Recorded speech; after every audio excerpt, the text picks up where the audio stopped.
Hello my beautiful hammerheads and welcome back to another Black Library review. It is time for the Watchers of the Throne, the Regent's Shadow.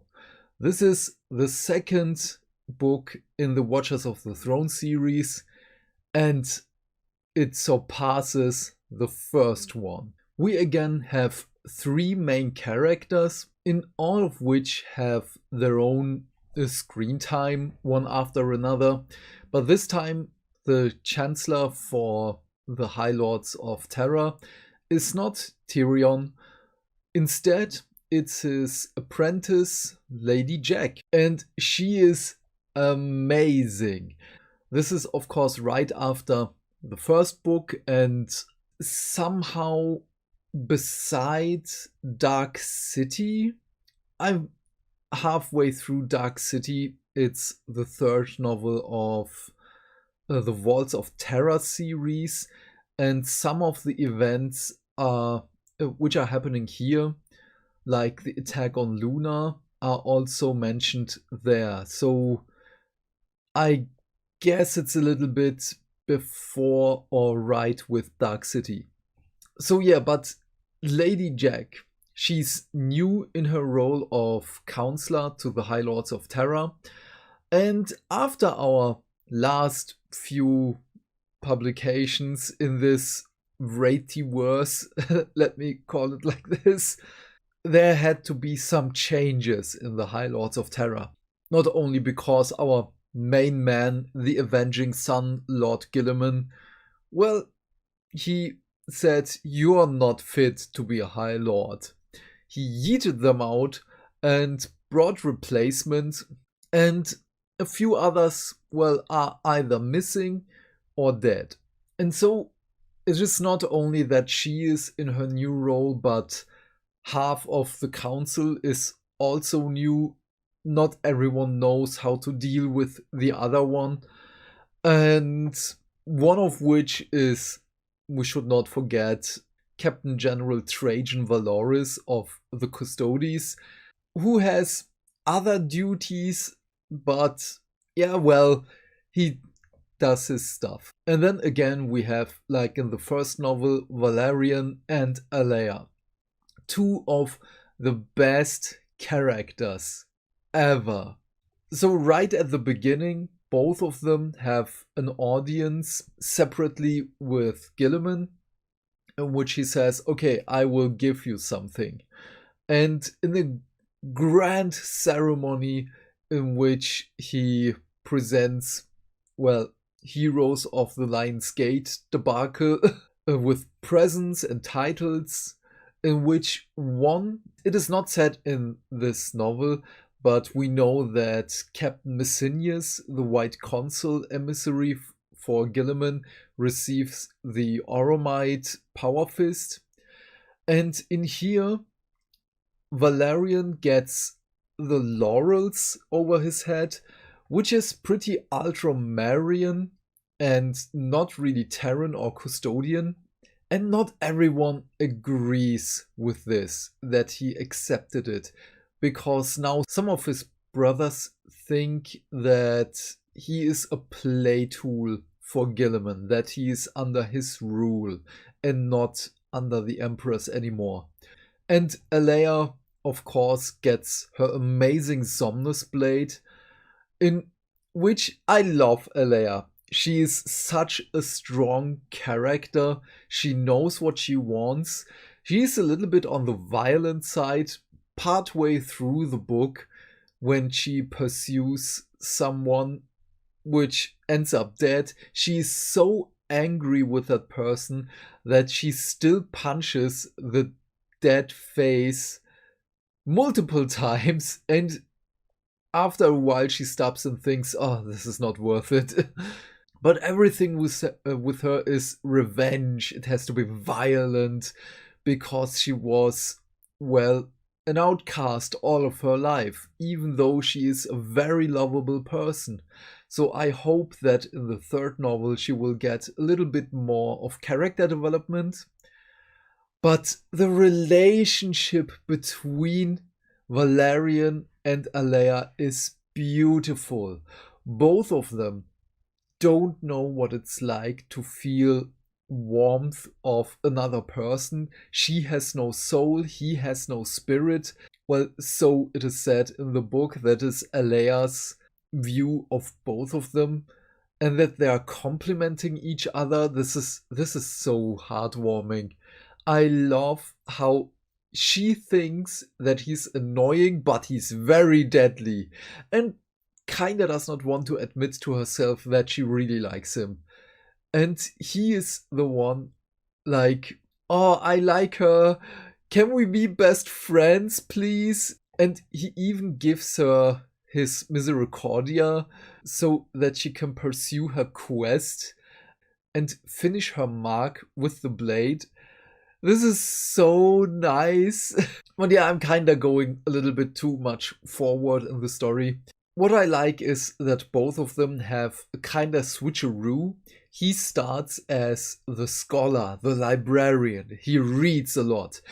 Then he has his first fights, and then it's like, oh, this is nice. I love this. And she has the role of, she was a warrior. She pursued enemies and, well, looked after psychas and other nulls. Of course, Gilliman brings back the Sisterhood, the Anathema Psychana, and they are stationed on Luna, the moon of Terra. And her task is, as a newly appointed Knight Centurer, to uncover the past, not only of her sisterhood, but of the Somnus Citadel as well, because now they have to start rebuilding after all these years. And she goes from warrior to the scholar librarian, and which is something that brings both of them a little bit closer in my mind. Maybe I'm interpreting too much into it. However, I really love this. So Lady Jack just wants Terra to be more defensive. So the newly appointed High Lord of the Astra Militarum is there, and, well, she has a visit with him, tells him, okay, we need this, we need this, we need this, do it.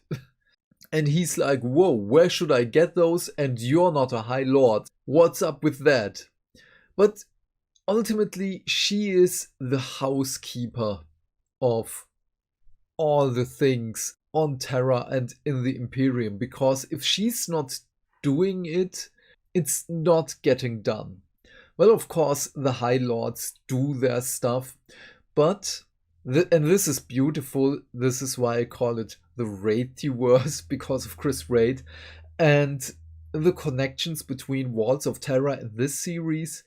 In Walls of Terra, there is this thing that the Imperium is rotting from the inside, and you can't do anything but to cut away from the rot, but it will come back. And you can't take the rot completely away, because everything will crumble around it, as it is basically the pillar of everything. So very nice Terra building here.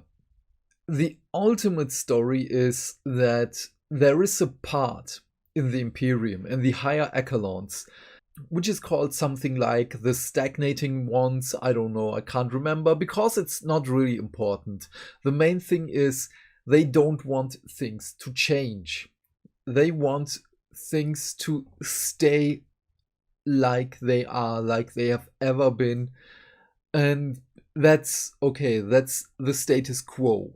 We should not deviate from that. The Emperor made those rules 10,000 years ago. We should not change this. And they even criticize Gilliman that he has written the Codex Astartes and other literature, and now comes back and changes it. And it's like, whoa, why are you changing it? This makes no sense. Because in their mind, change is bad, even though it's not.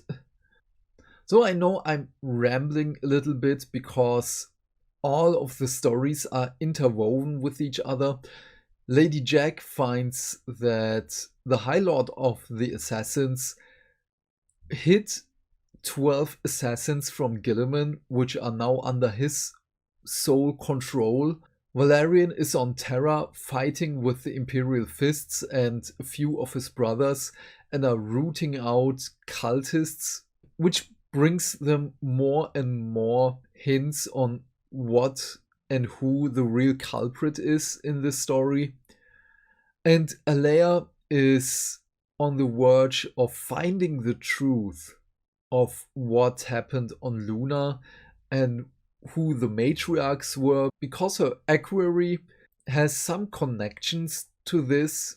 But all of this in her storyline goes awry when the Somnus Citadel is being attacked. And, well, of course, Alea being Alea, she wants revenge, she wants blood. And we have this nice parallel that she was a little bit too proud to ask Valerian for help, but ultimately, of course, she goes to him to ask for help. That's when he gives her his misericordia, because he can't go with her. He's under direct orders of Captain General Trajan Valoris that he cannot leave Terra. Then the other parallel for this one is Lady Jack, in which she's a little bit too proud to go back to Tyrion to ask for advice. There is so much to talk about in this book. The Minotaurs are there and are wreaking havoc under the civilian population of Terra.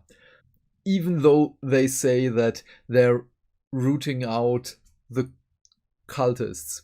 Yeah, well, they're doing it, but with high collateral damage, and they're damaging stuff so much that they're even erasing evidence of the cultists. Oh yeah, and Tor Garradin is there, still as a firstborn marine, as the captain of the 3rd company of the Imperial Fists, which is nice. I like this.